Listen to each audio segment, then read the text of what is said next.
7 strategies to analyze body language from head to toe. Body language, quite literally, the language of your body. Contrary to what many might believe, the facial expressions are not the only dead giveaway as to how someone may be feeling. The face, as they say, is only the tip of the iceberg, and beneath the surface lies a lot more to be uncovered. When we communicate, our entire body participates in the process. Every aspect of your physical and mental state is contributing to what's going on.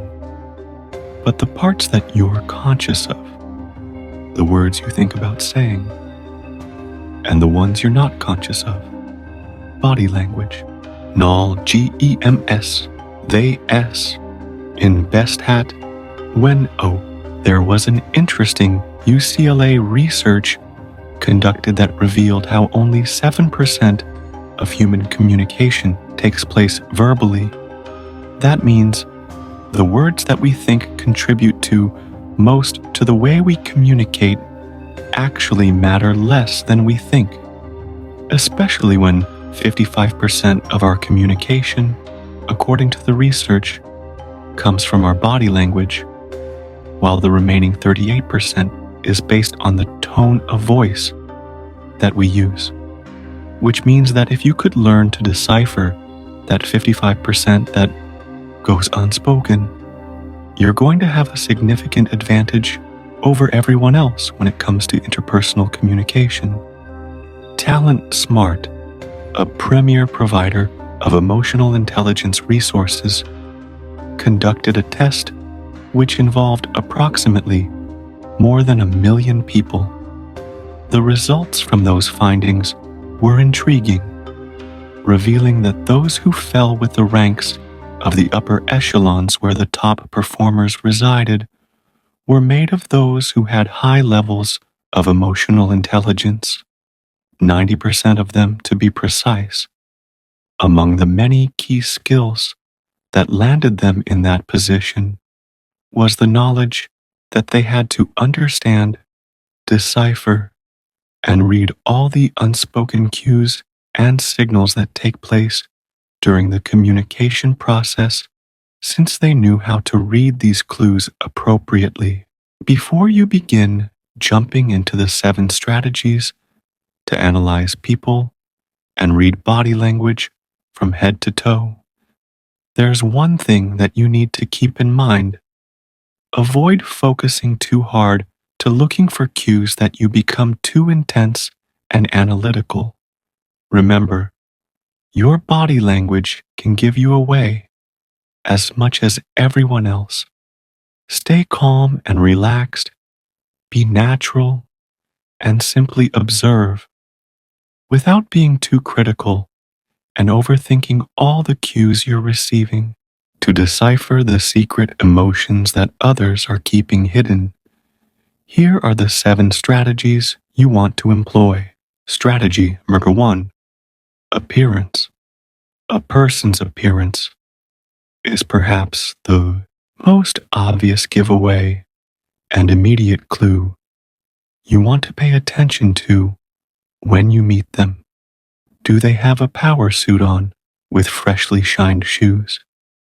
Are they dressed for success, ready to make a powerful impression? Are they dressed for casual comfort, indicating they feel relaxed and comfortable? Are they dressed seductively on a first date, purposely trying to get your attention? Do they have an accessory on them, which indicates they might be religious, like a cross pendant perhaps? There's a lot you can take away from there by just observing the way they look. Strategy number 2, posture. Is the person you're talking to holding their head up high in confidence? Or are their shoulders slightly hunched, indicating that they might be feeling insecure or uncomfortable? Are they walking in a way which might indicate they're feeling indecisive? When gathered in a crowded room, who are strutting about with their chest puffed out, making it known they've got confidence and perhaps a big ego to accompany that. What about the person that's trying to hide away in the corner, hoping to blend in, or that no one would notice them?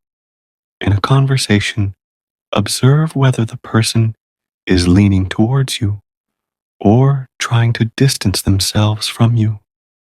In general, we tend to subconsciously lean towards a person if we like them or are comfortable in their presence, and we try to place some distance when we don't like someone.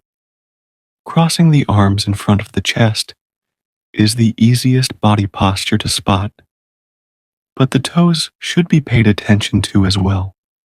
If you notice someone's toes or the top of their leg pointing towards you, that's an indication that they feel comfortable around you. Besides watching for the way that they sit or stand, keep an eye out for hand placement when you're trying to read body language.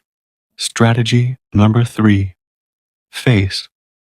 Out of all the other physical parts of the human body, nothing gives away how a person is feeling more than their facial expressions. The emotions which are etched across our faces are more powerful than anything we could say. The deep frown that creases the forehead, the pursed, thin lips, the crinkles around the eyes that often accompany a genuine smile, a clenched jaw. These are all indicators that signal the emotions which could be coursing through a person's body at the time you observe them. And if there ever was a place where you looked for mismatched cues and signals, the facial expressions would be it. A verbal yes, which is accompanied by pursed lips, a clenched jaw, and a subtle frown between the brows sends a clear signal about how reluctant and unhappy this person is about having to say yes. A smile that doesn't quite reach the eyes and make it crinkle in the way that only a real smile could let you know that this person is plastering on a fake smile on their face for good measure, when in reality they wouldn't be smiling at all if they could get away with it. Strategy 4 eyes. How often have you heard the phrase, "Look me in the eye and tell me the truth"? We operate based on the assumption that when a person is lying, it becomes harder for them to maintain eye contact. There is some truth to that, to a certain extent, but skillful liars who want to purposely cover up the lies that they tell will deliberately maintain eye contact, but this is also where they tend to slip up, and the most, by overcompensating for the fact that they're lying by holding on to eye contact for longer than they need to until it becomes uncomfortable. On average, a person will maintain eye contact for anywhere from 7 to 10 seconds. Positions, that's your cue that something might not be right, and this person could be lying to your face. Strategy number 5, tone. Remember the other 38% that comes from the tone of voice being used. That's strategy number 4 to help you get a read on how to analyze the person in front of you. The tone and general volume that is being used during a conversation can provide an insight into a person's emotions. Is the tone being used soothing, low and comforting, making you feel completely relaxed and comfortable talking to this person? Or is it short, sharp, abrasive, and clipped, which then makes you feel decidedly uncomfortable because it's giving you the impression that this person is less than thrilled to be having a conversation with you? The tone and sound frequencies that we use to convey speech creates vibrations, and the tone that a person uses has a way of affecting the way that you feel, even though you may not be thinking twice about it. Strategy number 6, torso. We've always been told to stand up, straight, keep our back straight, stand tall, and maintain good posture. There's a good reason for that advice. Not only is it good for your posture in general, but it signals to others that you're feeling confident and in control. A highly emotional person would have a hard time thinking straight, let alone be focused on standing up straight. If you observe someone who happens to have a chronically saggy posture accompanied by other indicators that they're feeling uncomfortable when in the presence of others, it's a pretty good indication that they're suffering from low self-esteem. Strategy number 7, legs. The way a person's legs are positioned when they're either standing or sitting down is important indicators as to what they're thinking and feeling. Having them tightly crossed, not in a relaxed manner, while they're sitting down indicates that feeling closed off towards the other person. When a person is not feeling particularly comfortable, relaxed, or at ease during a conversation, it tends to show.